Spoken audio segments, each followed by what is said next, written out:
বড় হওয়ার পর বুঝতে পারলাম ছোট সময় আর ফিরে যাওয়া যাবে না। এই যে সময় পেরিয়ে যখন দুঃখ জমাতে শুরু করলাম, তখন বুঝতে পারলাম এই দুঃখগুলো আমি ছাড়া আর অন্য কারোই হবে না।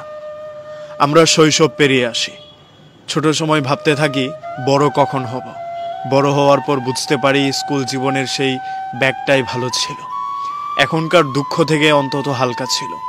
আমরা বন্ধুবান্ধব বানাই, বন্ধুত্ব করি, কিংবা মানুষের সাথে সম্পর্কে যাই। এগুলোতে যাওয়ার পর বুঝতে পারি যে জীবনটা হারিয়ে এসেছি সেটাই ভালো ছিল।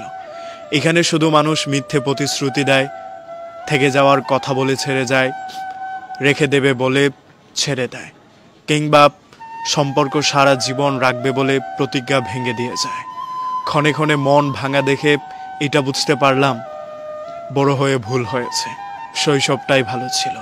এই যে ছোট সময় 10 টাকায় যে আনন্দটা কিনতে পারতাম, সে আনন্দটা এখন